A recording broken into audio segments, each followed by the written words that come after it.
हरियाणा की हर अपडेट के लिए बेल आइकन दबाएं और सब्सक्राइब करें STV हरियाणा न्यूज।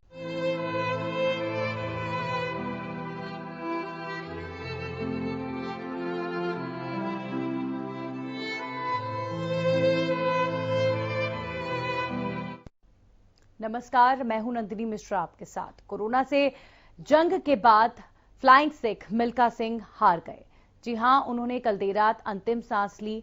कोरोना से पीड़ित होने के बाद मिल्खा सिंह की रिपोर्ट नेगेटिव भी आई। कोविड नेगेटिव जब रिपोर्ट आई उसके बाद पोस्ट कोविड कॉम्प्लिकेशंस हुई और उन्हें वापस आईसीयू में भर्ती किया गया और उसके बाद मिल्खा सिंह को बचाने की बहुत कोशिश की गई।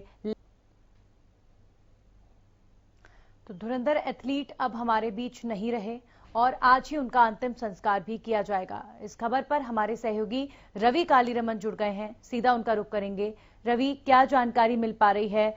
मिल्खा सिंह जिनका निधन कल हुआ, क्या आज उनको अंतिम विदाई दी जाएगी? जी बिल्कुल, देखिए पूरे देश के लिए एक दुख की घड़ी है। द फ्लाइंग सिख मिल्खा सिंह हमारे बीच नहीं रहे। कल रात 11:30 बजे चंडीगढ़ स्थित पीजीआई में उन्होंने अंतिम सांस ली। वो लगभग 91 साल के थे और कोरोना के रवि, आप बने रहिए हमारे साथ। शिक्षा मंत्री कंवरपाल गुर्जर जुड़े हैं हमारे साथ।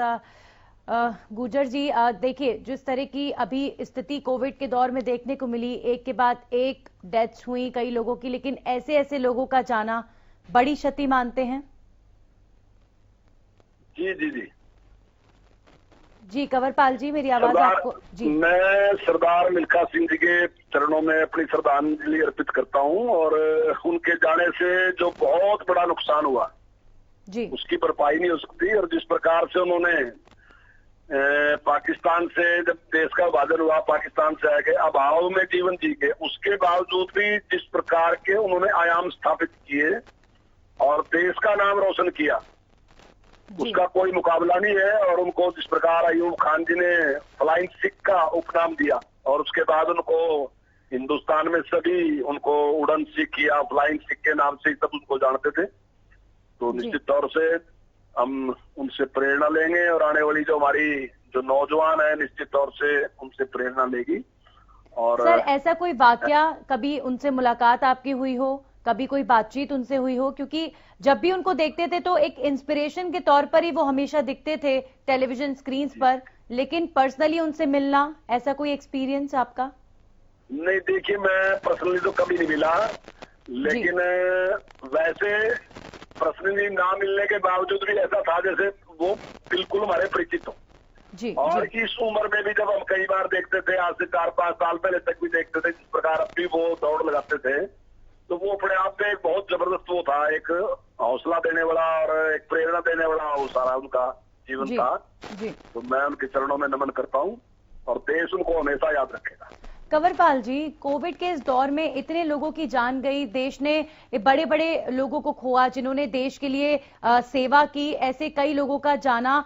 बाकी इस पूरे दौर को अगर हम ओवरऑल देखें, कितना बड़ा दर्द आप महसूस करते हैं? क्योंकि जनता के बीच रहते हैं, जनता के नेता हैं, लोगों के बीच जाते होंगे, हर घर की कहानियां सुनते होंगे, क्या महसूस करते हैं सर, और आगे क्या देखते हैं? बहुत पीड़ा होती है और बहुत कई जगह कुछ ऐसी घटनाएं भी हैं जहां माता और पिता दोनों की डेथ होगी कहीं जी, और कहीं ऐसे भी है जहां एक ही बच्चा था, उसकी किसी की वजह से होगी। तो ऐसी बहुत सी दर्दनाक घटनाएं हैं और बड़े लोग भी बहुत ऐसे हैं जिनका इसकी वजह से जाना हो बिल्कुल हमारे बीच नहीं रहे। तो इस सब का दुख है बहुत और थोड़ी घबराहट भी इसकी वजह से जनता के बीच में रही है। हालांकि अब कोविड को पूरी तरीके से कंट्रोल कर लिया और धीरे धीरे मैं समझता हूँ स्थिति सामान्य होती जा रही है, लेकिन एक बहुत ही दर्दनाक दौर रहा है ये।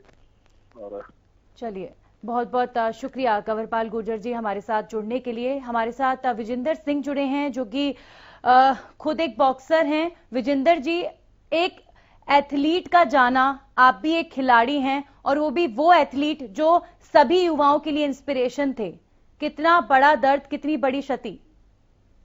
जी नंदिनी जी, बहुत दुख की खबर। ऑफकोर्स जब हमने सुबह सुबह न्यूज देखी तो बहुत एक शॉक मिलता है, बिकॉज जो हमारे लेजेंड थे, हमारे बहुत सीनियर खिलाड़ी थे और जब भी मुलाकात होती थी बहुत जिंदा दिल इंसान थे।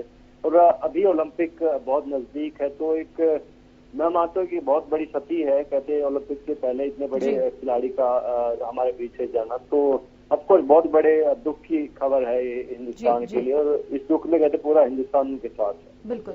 विजेंद्र जी, ऐसा कोई वाकया जब उनसे आपकी मुलाकात हुई हो, ऐसा कोई किस्सा जो आप शेयर करना चाहते हो या उनके बारे में कभी पढ़ा हो, क्योंकि उनके ऊपर मूवी भी बन चुकी है, तो उनकी पर्सनल लाइफ से जुड़ी हुई चीजों को भी लोगों ने देखा है, ऐसी कोई चीज जिससे आपको इंस्पिरेशन मिली हो? जी, मैं उनसे बहुत बार मुलाकात हुई, उनकी पूरी फैमिली को मैं बहुत अच्छी तरह से जानता हूँ, और एक छोटा सा जब हम बैटन 2010 कॉमनवेल्थ गेम्स में हमारी मुलाकात थी और हमने पिक्चर भी डाली है कुछ चीज की, तो जब वो मिलते थे मेरे को हमेशा बताते थे, बिकॉज वो कहते थे कि मैं अपने आप को तेरे अंदर देखता हूँ, बिकॉज जिस तरह से मैं तू बेबाक है, कुछ भी बोल देता है मीडिया के सामने, तो वो हमेशा मेरे को बताते थे तू ऐसे मीडिया से बात कर, ऐसे जवाब दिया कर, ऐसा लोगों को अच्छा लगता है। जी। तो उन्होंने हमेशा अपने एक्सपीरियंस मेरे साथ शेयर किए, और कई बार कई पिक की एक इवेंट था दिल्ली में, वहाँ भी हमारी मुलाकात हुई उनसे। तो एक लेजेंडरी इंसान थे, और कहते अपने तरीके से उन्होंने अपनी लाइफ को जिया। जी विजेंद्र जी, ये जो दौर रहा है, देखिए जब मिल्खा सिंह जी गए हैं, कई ऐसे बड़े बड़े लोग गए हैं जो देश के लिए इंस्पिरेशन थे, और कोविड के इस दौर में कई लोगों की जान गई है, तो यहाँ जो वातावरण है, जो एटमॉस्फेयर है, वो इतना ज्यादा दुख भरा है, इतना ज्यादा पेनफुल है, और ऐसे में इतनी बड़ी इंस्पिरेशन का जाना, आप इस पूरे दौर को किस तरीके से देखते हैं? जी, दौर तो देखिए हमारी गलतियां हैं, हमारी गलती अगर ठीक हो जाती टाइम पे, तो कहते कि हम तो चाइना गए नहीं, ना हिंदुस्तान के लोग चाइना गए कि वहां से कोविड लेके आए।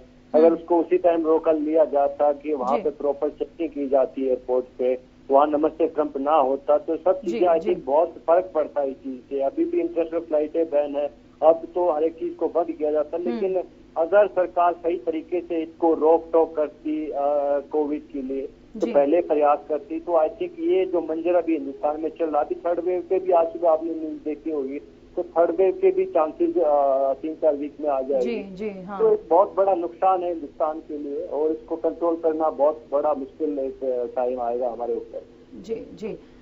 चलिए, एक युवा खिलाड़ी होने के नाते, एक युवा नेता होने के नाते क्या कहना चाहेंगे, क्या संदेश देना चाहेंगे तमाम युवाओं को? देखिए आज का जो वक्त है, मिल्खा सिंह जी जब गए हैं 91 की एज में, लेकिन 91 की एज में भी वो सभी युवाओं की इंस्पिरेशन थे, और हमेशा जब भी उनको देखा है तो वही मिल्खा सिंह याद आता है जो ट्रैक पर दौड़ते हुए हिंदुस्तान के लिए हमेशा से प्राइजेस लेकर आए हैं। तो अभी फिलहाल क्या इंस्पिरेशन तमाम आप युवा खिलाड़ियों को आज देना चाहेंगे? मैं जी सबको बस एक ही कहना चाहूंगा कि सवारी अपने सामान की खुद जिम्मेदार है, अपना खुद ध्यान रखें, और इस कोविड की सिचुएशन बहुत वर्स्ट है, लोगों को ऑक्सीजन नहीं मिल रही, तो आप समझ सकते हैं किस दौर से हम निकल रहे हैं। तो आप अपना ध्यान खुद रखें, सोशल डिस्टेंसिंग का पालन करें, मास्क लगाएं, अपने हाथ बार बार धोते रहें, और अपनी इम्यूनिटी को अच्छा जरूर रखें। और रही बात स्पोर्ट्स पर्सन की, तो स्पोर्ट्स पर्सन एक आम इंसान से बहुत स्ट्रांग होता है, उसे हार जीत का मतलब मालूम होता है, उसे उनकी इम्यूनिटी वाकई बहुत स्ट्रांग होती है। तो लेकिन सब चीजें ठीक हो जाएंगी, कहते हैं ऊपर वाले खुदा वाहिगुरु अल्लाह, हम इसको भी हम मानते हैं, इसको पर विश्वास रखें, ये बुरा वक्त है धीरे धीरे निकल जाएगा। चलिए, शुक्रिया आपका विजेंद्र जी हमारे साथ जुड़ने के लिए। तो ये थे बॉक्सर विजेंद्र जो बता रहे थे कि कैसे मिल्खा सिंह जी से जब उनकी मुलाकात होती थी तो मिल्खा सिंह जी उनको बोलते थे कि कैसे अपने आप को प्रेजेंट करना है एक एथलीट होने के नाते, या कैसे मीडिया में बातचीत करनी है। देखिए युवाओं से मिल्खा सिंह जी जब मिलते थे तो बहुत कुछ शेयर करते थे, अपने एक्सपीरियंस बताते थे, और उनको भी बताते थे कि आपको कैसे एक एथलीट होने के नाते अपनी भूमिका देश प्रेम और देश सेवा के लिए निभानी है। हमारे साथ धर्मवीर सिंह जी जुड़े हैं जो खुद एक एथलीट हैं। धर्मवीर सिंह जी, कितनी बड़ी क्षति मानते हैं आप मिल्खा सिंह जी का जाना? देखिए मैम, अपने खेल जगत के लिए और बेसिकली अपना रनिंग इवेंट के लिए एक बहुत बड़ा झटका है ये हमारे लिए। और जब भी हम मिल्खा सिंह जी का जिक्र करते हैं तो हमें एक चीज जरूर देखनी चाहिए कि उनका जीवन स्टार्टिंग से और फिनिशिंग तक एक स्ट्रगल रहा है, और स्ट्रगल उनकी लाइफ का एक हिस्सा रहा है। तो हमें भी अपने हर पल में स्ट्रगल शामिल करना चाहिए और इसे घबराना नहीं चाहिए। एक दफा सर से मेरी बात हो रही थी तो उसने बताया कि सर ने कि जब वो पहली बार हारे हारने के बाद वापिस आए, बड़ा दुख हुआ। तो उसको जब इंडिया वापस लौट रहे थे, लौटते टाइम उन्होंने सोचा अपने दिमाग में कि मेरे लिए जीतना कोई बड़ी बात नहीं है। और उसके बाद वो इतने कॉम्पिटिशन लगातार जीते, वो कभी हारे नहीं। जी जी बिल्कुल। तो हमें ये सोचना चाहिए कि स्ट्रगल कोई इतना बड़ा इशू नहीं है जिसको हम पार नहीं पा सकते। और जैसे अभी कोविड चला हुआ है तो हमारे लिए एक और संदेश बनता है कि हमारे हीरो तक इस चीज की चपेट में आ चुके हैं, तो हमें भी अपना ख्याल रखना चाहिए, अपने परिवार का और अपने समाज का और स्पोर्ट्स को आगे बढ़ाना चाहिए। जी जी बिल्कुल। जब उनसे मुलाकात होती थी और जो अभी आपने किस्सा बताया कि कैसे उन्होंने अपने जीवन में इतने सारे संघर्षों के बीच इस सफलता को हासिल किया, और क्या क्या कहते थे, और जब मिलते थे युवाओं को कैसे प्रेरणा देते थे, उनको देखकर युवा क्या महसूस करते थे, किस तरह का जज्बा आप लोग महसूस करते थे? जब भी उनसे कोई हमें कुछ पूछना होता था तो वो एक चीज बोलते थे हमेशा के लिए, हमेशा बोलते थे कि भाई मेरे मन में एक खेद रहा कि मैं अपने देश के लिए ओलंपिक्स में मेडल ले गया आज का, और आप लोग उस चीज को कर सकते हो। हमें तो जो भी रास्ते होते थे वो हर रास्ते समझाते थे। और जब भी हम उनसे हमें ये लगता था कि हमारे बहुत ही बड़े स्टार बिल्कुल हमारे साथ हैं, हमें समझा रहे हैं, तो एक मुझे लगता था कि जो ये बोल रहे हैं ना वो सकते हैं। और उनका हमेशा सपना रहा कि हम नहीं कर सकते तो कोई नहीं सकते, अपना एक मेडल लेके आए। और जब भी ओलंपिक्स चलते थे ये उनके अंदर चलता था ओलंपिक्स। जी मेडल के लिए हो, हमारे देश के लिए हो। जी बिल्कुल। ये जो भावना थी धर्मवीर सिंह जी, ये जो भावना थी मिल्खा सिंह जी के अंदर, ये जो एक मलाल था कि मैं ओलंपिक्स का जो पदक है वो अपने देश के लिए नहीं ला पाया, इस मलाल के साथ इसीलिए वो आपको लोगों को प्रेरित करते थे कि बस देश को पदक मिले, देश पूरी दुनिया में नाम रोशन करे, हिंदुस्तान सबसे आगे बढ़े। तो ये जो देश प्रेम की भावना थी धर्मवीर जी, क्या आप मानते हैं कि कहीं ना कहीं इसी देश प्रेम की भावना की वजह से ही खिलाड़ी जो है इतने बड़े बन जाते हैं और सफलता उन्हें मिलती ही मिलती है, क्योंकि वो देश प्रेम का जुनून जो मिल्खा सिंह जी में था, उसी देश प्रेम के जुनून की जरूरत है और खिलाड़ियों में होता भी है?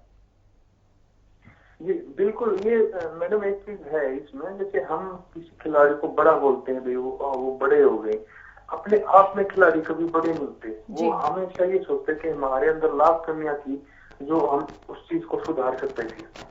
जी अपने आप में वो बड़े बन नहीं पाते। और जब वो कोई भी खिलाड़ी अपने आप को बड़ा समझना शुरू कर देता है तो हमें देखने को मिलता है कि उसका करियर खत्म होने को है। और ऐसी ये दिलचस्प बात मिल्खा सिंह जी में भी थी कि उस शख्स ने इतनी बड़ी हस्ती जिसको हम मानते हैं, उन्हें अपने आप को कभी भी बड़ा साबित नहीं किया। और जब भी मतलब हर किसी के आगे कुछ चीज शेयर नहीं कर सकते थे, स्पोर्ट्स मैन अगर उनके साथ में कोई होता तो वो अपने दिल के भाव बताते थे। अच्छा। ये चीज मिस हो गई, मैं कैसे कर सकता हूँ, कर सकता था, लेकिन अभी आप कर सकते हो उस चीज को। हम समझ सकते थे उनकी चीज। जब हम उनके साथ होते थे, रनिंग इवेंट था, तो दिल खोल के वो चीज बताते थे कि भाई ऐसे ऐसे ये भाव है मेरे अंदर जो पूरा नहीं हो पाया। कोई आएगा आपकी बातों से ऐसा लग रहा है कि भले ही देखिए खिलाड़ी थे, नामी खिलाड़ी थे, बड़े खिलाड़ी थे, देश के लिए कई मेडल्स लेकर आए, लेकिन फिर भी वो कभी भी उनमें उस तरह का एटीट्यूड या ऐसा कोई घमंड कभी मिल्खा सिंह जी में रहा नहीं, क्योंकि जैसा कि आप बता रहे हैं कि वो सभी एथलीट्स की रीच में थे, उनसे जिन किसी को भी मिलना होता था उनसे वो मिल सकते थे और अपने खिलाड़ियों के बीच में रहते थे। यानी इस तरह की पर्सनालिटी होना कि 91 की एज में भी आप एक इंस्पिरेशन बनके हर एक आम खिलाड़ी तक भी, आम खिलाड़ी मतलब जो अभी अपनी शुरुआती स्टेज में है, जो सपने देख रहा है, उनसे मिल रहे हैं, तो वाकई ऐसी पर्सनालिटी की क्षति शायद कभी पूरी नहीं होगी। जी बिल्कुल। वो समझते थे, उस एक टाइम की वैल्यू को जानते थे। वो सर को ये पता चल चुका था कि भाई अभी मेरा शरीर इस लायक नहीं रहा, लेकिन मैं मेरे पास जो एक्सपीरियंस है मैं किसी न किसी को तो बताऊं। जी जी। तो 100 को बताता हूँ, 100 में से एक भी कुछ। वो आप लोगों को ट्रेनिंग देते थे कि कैसे भागना चाहिए, क्या ट्रिक्स होनी चाहिए, इस तरह की बातें शेयर करते थे? जी जी बिल्कुल करते थे, वो हर एक चीज बताते थे, लेकिन टाइम इतना चेंज हो चुका था, ट्रैक चेंज हो चुके थे। जी, जी। और जैसे सुविधाएं थी उस टाइम पे सुविधाएं नहीं थी। जी, जी। हमारे लिए तो इसी तो करके वो लेजेंड है कि इतनी कुछ भी सुविधा न होने के बावजूद इस लेवल तक जाना। बिल्कुल बिल्कुल। और उसको सर की एक बात और बहुत बड़ी थी कि वो उसने अपने आप को बड़ा नहीं समझा, क्योंकि बचपन से और लाइफ के एंड तक उसने स्ट्रगल किया। जी जी जी बिल्कुल। इतनी बड़ी महान हस्ती ने स्ट्रगल करते करते सीखा। जो आदमी स्ट्रगल करेगा ना वो अपने आप को बड़ा साबित मतलब शो नहीं करेगा। जी बिल्कुल। चलिए, बहुत बहुत शुक्रिया धर्मवीर सिंह जी हमारे साथ जुड़ने के लिए। ये थे एथलीट धर्मवीर सिंह, जिन्होंने कई ऐसे किस्से बताए जो वाकई दिल छूने वाले किस्से उन्होंने बताए। मिल्खा सिंह जी से जब मिलते थे तो मिल्खा सिंह जी हर एक एथलीट को एक बात कहते थे कि मेरे दिल में एक गिल्ट, एक मलाल हमेशा रहेगा कि मैं अपने देश के लिए ओलंपिक्स का मेडल नहीं ला पाया। लेकिन क्या हुआ, मैं नहीं ला पाया। वो जितने खिलाड़ियों से मिलते थे और या जिस भी खिलाड़ी में उन्हें वो दिखता था कि ये खिलाड़ी ला सकता है मेडल, उसे वो प्रेरित करते थे, उसे वो मोटिवेट करते थे, खिलाड़ियों का मनोबल बढ़ाते थे। और देश प्रेम उनके लिए सबसे बड़ा था। देश के लिए मेडल जीतना उनके लिए सबसे बड़ा जुनून था, सबसे बड़ा पैशन था उनका। और खिलाड़ी जब मेडल्स लाते थे तो मिल्खा सिंह जी के लिए वो सबसे बड़ी खुशी होती थी। और एक बार फिर से हमारे सहयोगी रवि कालीरमन जुड़ गए हैं। रवि, दुखद खबर है और अभी फिलहाल अगर मैं मिल्खा सिंह जी के अंतिम संस्कार की बात करूं तो क्या जानकारी मिल पा रही है? जी नंदी, बिल्कुल देखिए, देशवासियों के लिए सबसे बड़ी क्षति इसको कहा जा सकता है। द फ्लाइंग सिख के नाम से मशहूर मिल्खा सिंह कल रात 11:30 बजे के आसपास उन्होंने अपनी अंतिम जो है वो सांस चंडीगढ़ के पीजीआई में ली। लगभग 91 साल की जो है उनकी उम्र थी। कोरोना के चलते वो 3 जो जून है उसको पीजीआई चंडीगढ़ एडमिट हो रही। उसके बाद लगातार उनकी जो तबीयत है उसमें सुधार देखा गया।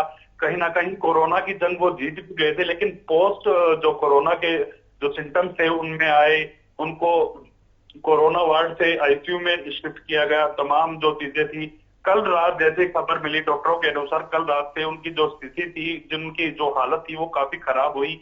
ऑक्सीजन सैचुरेशन हुआ। उसके बाद जो जिंदगी की जो आखिरी रेस थी, जो कोरोना के ट्रैक पे वो लड़ रहे थे, वो हार गए। कहीं ना कहीं पूरे देश में ये दुख की जो है वो लहर है। और मैं बात करूं उनकी, आज शाम 3 बजे के आसपास उनके जो है अंतिम दर्शन किए जाएंगे और उसके बाद 5 बजे सेक्टर 25 चंडीगढ़ स्थित सेक्टर 25 में उनका अंतिम संस्कार किया जाएगा। लगातार जो जिस प्रकार से पूरे देश से जो उनकी श्रद्धांजलि की खबरें आ रही हैं, उसके साथ साथ एक दुख लोग प्रकट कर रहे हैं इतने महान खिलाड़ी के जाने का। और उन्होंने लगातार अपनी जो 80 रेस जिन्होंने अपनी जिंदगी में लड़ी और 77 जो जीते, एक बहुत बड़ा मुकाम अपने जीवन में उन्होंने हासिल किया। और तमाम जो अपने युवा साथी हैं, जो युवा खिलाड़ी हैं, उनको प्रेरणा देते रहे।